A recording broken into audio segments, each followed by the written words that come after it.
রাজধানীর ধানমন্ডি থেকে গ্রেফতার আওয়ামী লীগ নেতা ও সাবেক মন্ত্রী শাহজাহান খান।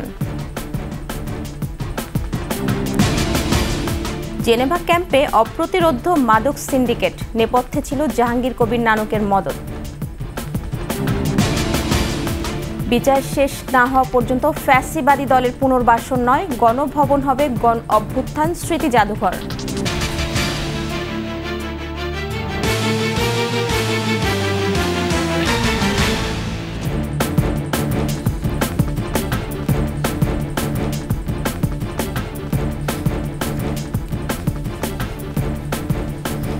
শুনছিলেন ফার্স্ট সিকিউরিটি ইসলামী ব্যাংক পিএলসি সংবাদ শিরোনাম।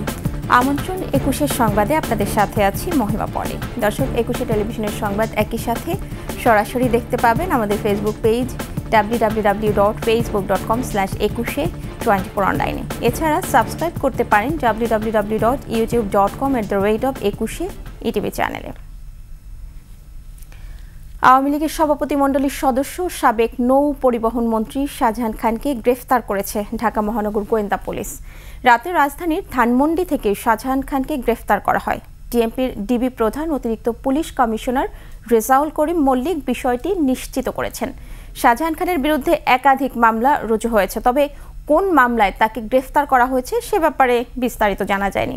শাহজাহান খান মাদারীপুর 2 আসন থেকে টানা 8 বার সংসদ সদস্য নির্বাচিত হয়েছিলেন।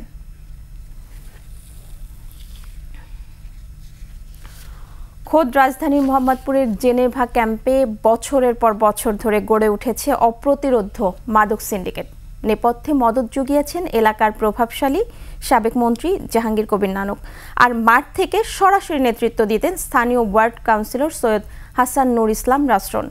এসবের প্রতিবাদ জানালে যাকে তাকে উল্টো ফাঁসানো হতো মাদক সংক্রান্ত মিথ্যা মামলায়। 21 স্পেশালে দীপু শিকদারের 2 পর্ব প্রতিবেদনের প্রথম পর্ব আজ। ক্যামেরায় ছিলেন এরশাদ আলী।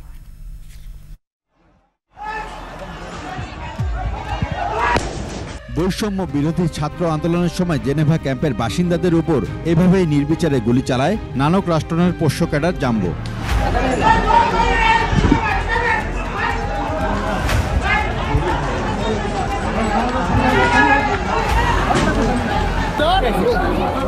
তার সেই গুলিতে প্রাণ হারায় নিরীহ এক তরুণ। আমাদের যে এখানে এমপি ছিল নানক, আর আমাদের এই যে ছিল রাষ্ট্রন, এদের পক্ষেরা ছেলে, আমাদের ক্যাম্পেরও ছেলে, এদেররা এখানে গুলি বর্ষণ করছে, আর তার জন্য আমার ভাগনাকে লাগলো আর সে মারা গেল।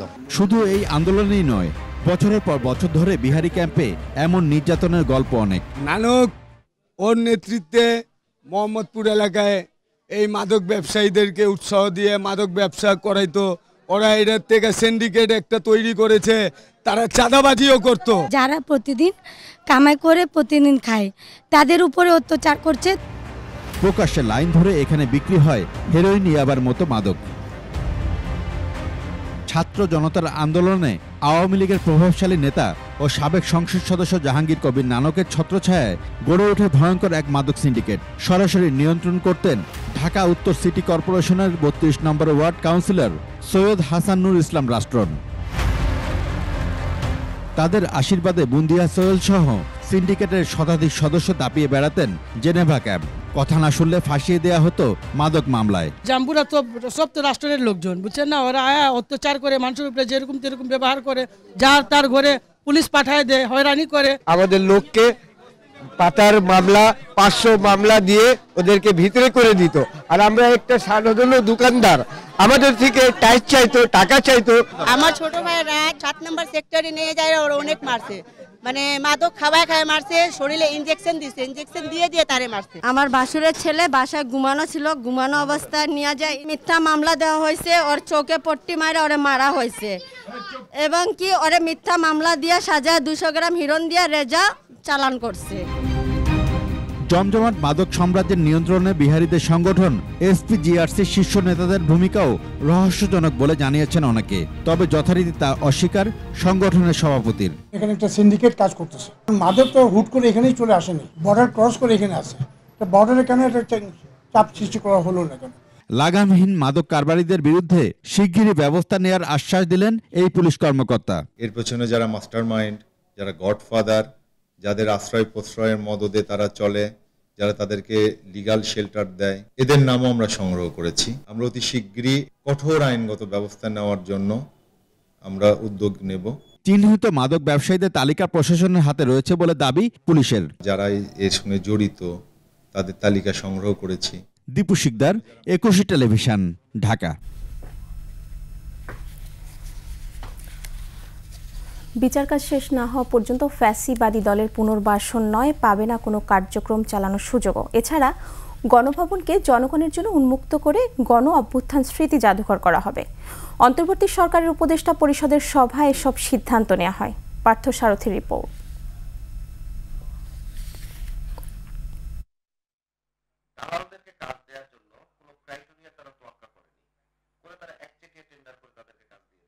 সেতুমন্ত্রী হিসেবে ওবায়দুল কাদের সেতু ভবনে গড়ে তুলেছিলেন শতাধিক ঠিকাদারের সিন্ডিকেট। নিজস্ব বলয়ের বাইরে বের হতো না একটি সিকি পয়সাও, আর সিন্ডিকেটের প্রত্যেকেই তার ছত্রছায়ায় হয়েছেন হাজার হাজার কোটি টাকার মালিক। পান দোকানদার, রিকশাওয়ালা, চাওয়ালা, তাদের জন্য বানানো হয়েছে। যারা তাদেরকে নতুন করে ইমপ্লিমেন্ট করবে, দে আর অল আর আওয়ামী লীগ পোস্টেড পিপল, যাদের কোনো পাস্ট এক্সপেরিয়েন্স নাই। তারা এমনভাবে ক্রাইটেরিয়া সেট করেছে, আমি টেন্ডার দিলেও কাজ পাবো না।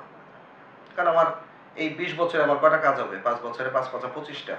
এখানে 5 বছরে যার 5000 কাজ, সে কাজ পাবে। How it is possible? ক্ষমতার পালাবদল হলেও ওবায়দুল কাদের সিন্ডিকেটের ঠিকাদাররা এখনো বহাল তবিয়তেই আছেন।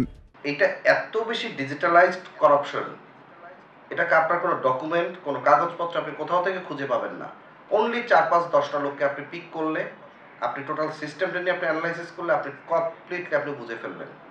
একজন আছেন আবুল কালাম আজাদ, উইদিন ব্র্যাকেট ম্যাক আজাদ, আর একজন আছে তানভীর সাহেব। এই দুজন, আর মিনিস্ট্রিতে একজন আছেন আওয়ামী লীগের দোসর একজন বসে আছেন, additional secretary Shamim Akhtar. Basically সিন্ডিকেটটা হলো এই। নিজ এলাকা নোয়াখালীতেও বদনামের পাশাপাশি কুড়িয়েছেন নানান শ্রেণী পেশার মানুষকে বঞ্চিত করার দীর্ঘশ্বাস।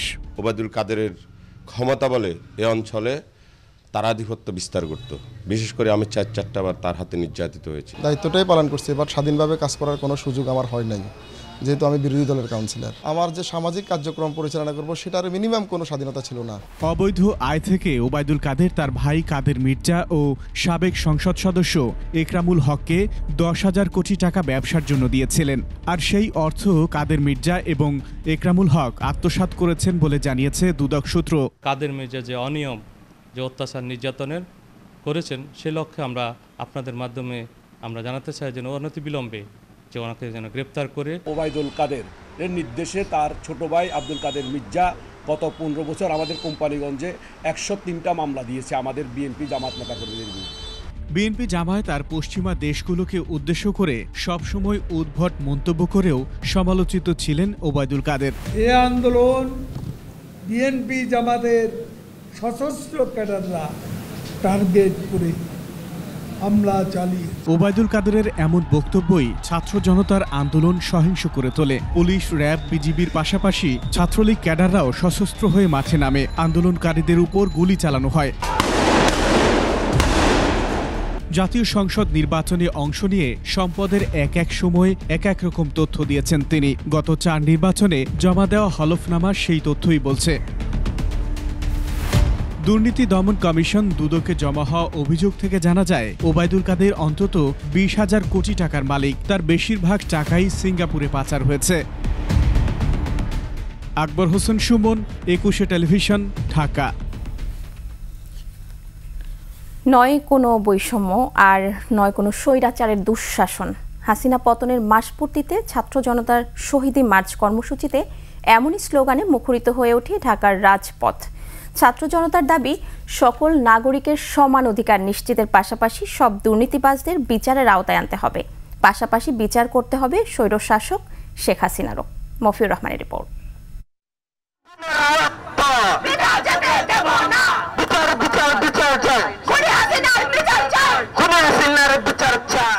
স্বৈরাচার পতনের 1 মাস পূর্তিতে শহীদ মার্চ কর্মসূচির আয়োজন শুরু হয় ঢাকা বিশ্ববিদ্যালয়ের রাজু ভাস্কর্যের সামনে থেকে। রাজধানীর বিভিন্ন এলাকা থেকে ছাত্র জনতার সাথে যোগ দেয় বিভিন্ন স্কুল, কলেজ, বিশ্ববিদ্যালয়ের শিক্ষার্থীরা। সম্মিলিত কণ্ঠে উচ্চারিত হতে থাকে স্বৈরাচার বিরোধী স্লোগান, হাতে হাতে উঠতে থাকে লাল সবুজের পতাকা, চোখে মুখে নতুন বাংলাদেশ বিনির্মাণের প্রত্যয়।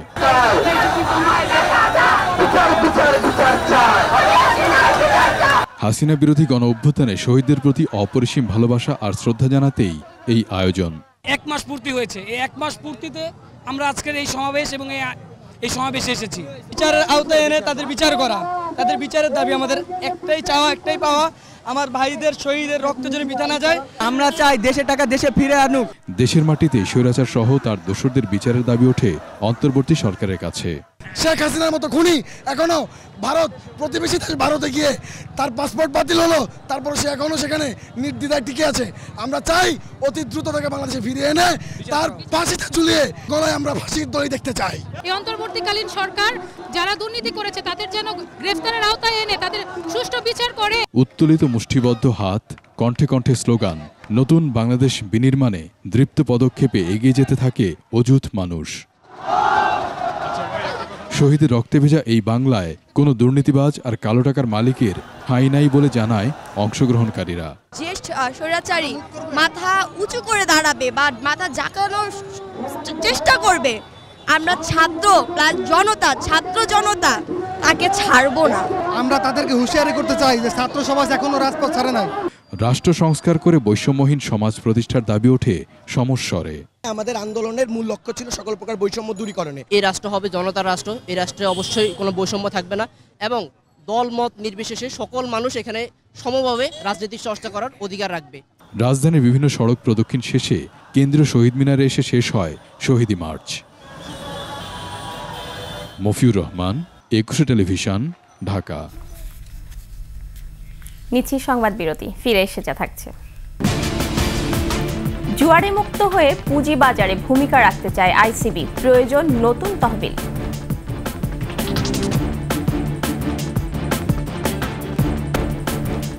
আবার আমন্ত্রণ ২১ সংবাদে। কারসাজি শেয়ারের ডাম্পিং স্টেশনের তকমা ঘুচাতে চায় রাষ্ট্রীয় প্রতিষ্ঠান আইসিবি। জুয়ারিদের কবল মুক্ত হয়ে পুঁজিবাজারে রাখতে চায় বড় ভূমিকা। তবে ঘুরে দাঁড়াতে নতুন তহবিলের কথা জানালেন প্রতিষ্ঠানটির নবনিযুক্ত চেয়ারম্যান অধ্যাপক আবু আহমেদ। আরও জানাচ্ছেন মেহেদি হাসান। গত ১.৫ দশকে কারসাজি শেয়ারের ডাম্পিং স্টেশনের তকমা কামিয়েছে রাষ্ট্রীয় বিনিয়োগ প্রতিষ্ঠান investment corporation of Bangladesh, ICB. অভিযোগ রয়েছে প্রতিষ্ঠানটির কিছু অসাধু কর্মকর্তা জুয়ারিদের সাথে যোগসাজশ করে আইসিবির কোর্টে কিনেছে উচ্চ মূল্যে দুর্বল কোম্পানির শেয়ার। এতে আইসিবির লোকসান হলেও অনৈতিক উপায়ে লাভবান হয়েছে অসাধু কর্মকর্তা এবং জুয়ারিরা। পদ্মা ব্যাংকের মতো দুর্বল প্রতিষ্ঠানে ৬০ কোটি টাকার মতো বিনিয়োগ করেছে আইসিবি। সঙ্গে দুর্বল এই ব্যাংকে ২০০ কোটি টাকার এফডিআরও করেছে প্রতিষ্ঠানটি, যা ফিরে পাওয়া নিয়ে বড় সংশয় রয়েছে। তবে হাসিনার পতনের পর পুঁজিবাজারের পাশাপাশি আইসিবিতেও এসেছে নতুন নেতৃত্ব। সাধারণ বিনিয়োগকারীদের প্রত্যাশা, এখন থেকে সঠিক পথেই চলবে রাষ্ট্রীয় প্রতিষ্ঠানটি। এতদিন তো আইসিবি ছিল খারাপ এবং পচা কোম্পানির ডাম্পিং স্টেশন, এখন যেন তারা ভালো শেয়ারকে সাপোর্ট দেয়। মার্কেটের দিকে ওনাদের নজর থাকতে হবে, সাধারণ বিনিয়োগকারীর দিকে নজর থাকতে হবে। কোনো গেমলার বা কোনো অসাধুর প্রতি ওনাদের কোনো দুর্বলতা যেন না থাকে। আমরা আশা করি যে উনি যা করবেন সেটা বিনিয়োগকারীদের স্বার্থেই করবেন। বিশ্লেষকদের মতে আইসিবির হারানো ঐতিহ্য ফিরিয়ে আনা জরুরি। দেশের পুঁজিবাজারে শক্তিশালী প্রতিষ্ঠানটি রাখতে পারে গুরুত্বপূর্ণ ভূমিকা। আমাদের প্রথম প্রত্যাশা হচ্ছে যে আইসিবি ভালো ফান্ডামেন্টাল স্টকস সেগুলিতে থাকবে, সেগুলির ব্যাপারে রিসার্চ পাবলিশ করবে, আপনার বিনিয়োগকারী তৈরি করবে। বিনিয়োগকারী তৈরি করা হচ্ছে আইসিবির অন্যতম প্রধান কাজ। সদ্য চেয়ারম্যানের দায়িত্ব পাওয়া অধ্যাপক আবু আহমেদ বলছেন, গত ১.৫ দশকে ইচ্ছাকৃতভাবেই অনেক লোকসানি খাতে বিনিয়োগ করেছে আইসিবি। ঘুরে দাঁড়াতে নতুন ফান্ডের কথা বলছেন তিনি।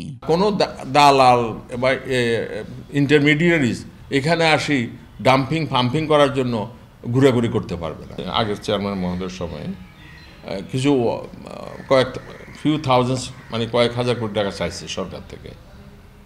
সেটা যদি সরকার অত টাকা হয়তো নাইবা দিল, ১,০০০ কোটি টাকা ১৫০০ কোটি টাকা দিল, ১৫০০, হ্যাঁ, তাহলে হয়তো নতুন করে আইসিবি শুরু করতে পারে মার্কেট সাপোর্ট অথবা পোর্টফোলিও ম্যানেজমেন্টের একটা গুণগত পরিবর্তন। আলোচিত বাংলাদেশ ফান্ডের কর্তৃত্ব আবার আইসিবির হাতে ফিরিয়ে আনা হবে বলেও জানান এই চেয়ারম্যান। মেহেদি হাসান, ২১ টেলিভিশন, ঢাকা। মৌসুমের মাঝামাঝি এসে বড় সাইজের ইলিশ ধরা পড়ায় সরগরম দক্ষিণাঞ্চলের দ্বিতীয় বৃহত্তম বরগুনার পাথরঘাটা মৎস্য অবতরণ কেন্দ্র। ট্রলার মালিক, ইলিশ ব্যবসায়ী, ক্রেতা বিক্রেতাদের পদচারণায় মুখরিত আর ঘাট এলাকা। গত বছরের তুলনায় ইলিশ আহরণ কম হলেও আকার বড় হয় এবার লাভবান হচ্ছেন মৎস্যজীবীরা। বরগুনা প্রতিনিধি জয়দেব রায়ের তথ্যচিত্র, ডেস্ক রিপোর্ট। জ্যৈষ্ঠের 15 তারিখ থেকে আশ্বিন পর্যন্ত 4.5 মাস ইলিশের মৌসুম। শুরু থেকে 2 মাস বঙ্গোপসাগরে রূপালী ইলিশের দেখা না মিললেও বদলেছে চিত্র। শত শত ট্রলার বোঝাই ইলিশ সাগর থেকে ফিরছে বরগুনার পাথরঘাটা মৎস্য অবতরণ কেন্দ্রে। সূর্যোদয়ের পর থেকে ভিন্ন রূপ নেয় এই বিএফডিসি ঘাট এলাকা। মাছ বোঝাই ট্রলার থেকে ইলিশ খালাসে ব্যস্ত ঘাট শ্রমিক, কেউ বা পাইকারি কিনে চালানের জন্য প্যাকিং করছেন। জেলেদেরও প্রত্যাশা কিছুদিন এভাবে ইলিশ ধরা পড়লে পেছনের ঘাটতি কাটিয়ে উঠতে পারবেন তারা। যে মাছ ছিল 60,000 হয়েছে 55, 54, ঝাটকা এর আগে বেশি 20,000, আজকে হয়েছে 15-14,000 কেজির মাছ এইখানে বিক্রি হইতেছে 15 থেকে 15 টাকা এইভাবে, আর খুচরা বাজার বিক্রি করে 17-18 টাকা কেজি বিক্রি করে। অন্য বছরের তুলনায় এবছরে মাছের সাইজ বড় এবং দামও ভালো। খুচরা বাজারে মাছটার দামটা বেশি, এইটার কারণ হলো 2-3 হাত বদল হয়। বরগুনার এই ঘাট থেকে প্রতিদিন রাজধানী সহ দেশের বিভিন্ন জেলায় যাচ্ছে ইলিশ। এই মুহূর্তে যদি ইন্ডিয়ায় মাছ যেত তা আমাদের বাংলাদেশের যে লোকজন আছে আমাদের, তা আমরা খাওয়ার মতো থাকতো না দাম। সাগরে মাছ আছে কিন্তু ধরার সময় হয় নাই। ধরার সময় বলতে ঝড় বৃষ্টির কারণে সাগরে যাইতে পারে না, মাছও ধরতে পারে না। বিএফডিসি জানায় ধরা পড়া ইলিশের আকার বড় হওয়ায় দামে লাভবান হচ্ছেন মৎস্যজীবীরা। এই ধারাবাহিকতা অব্যাহত থাকলে অত্র অবতরণ কেন্দ্রে মাছ অবতরণ বেশি হবে এবং রয়্যালটি টুলও বৃদ্ধি পাবে এবং দেশের অর্থনৈতিক সমৃদ্ধিতে ইতিবাচক ভূমিকা রাখবে। জেলা মৎস্য কর্মকর্তা জানান, পাইকারিতে ইলিশের দাম কম থাকলেও খুচরা বাজারে একটু বেশি। খুচরা বিক্রেতা থেকে আড়তদার, সেখান থেকে পাইকারি, এরকম 2-3টে হাত ঘোরার কারণে কিছুটা দাম হেরফের হয়। তো আমরা সেসব জায়গাতেও কাজ করব যাতে যতটা সম্ভব দামটা কমিয়ে আনা যায়। চলতি বছরের মৌসুমের শুরু থেকে আগস্ট পর্যন্ত বিএফডিসি ঘাটে ইলিশ মাছ বিক্রি হয়েছে 377.8 টন এবং রাজস্ব আদায় হয়েছে 55,57,000 টাকা। Masuma Lisa, desk report, 21 television. শেষ করছি 21 সংবাদ। যাবার আগে ফার্স্ট সিকিউরিটি, ইসলামী ব্যাংক পিএলসি সংবাদ শিরোনামগুলো জানাবো আরও একবার। রাজধানীর ধানমন্ডি থেকে গ্রেফতার আওয়ামী লীগ নেতা ও সাবেক মন্ত্রী শাহজাহান খান। জেনেভা ক্যাম্পে অপ্রতিরোধ্য মাদক সিন্ডিকেট, নেপথ্যে ছিল জাহাঙ্গীর কবির নানকের মদক। বিচার শেষ না হওয়া পর্যন্ত ফ্যাসিবাদী দলের পুনর্বাসন নয়, গণভবন হবে অভ্যুত্থান স্মৃতি জাদুঘর।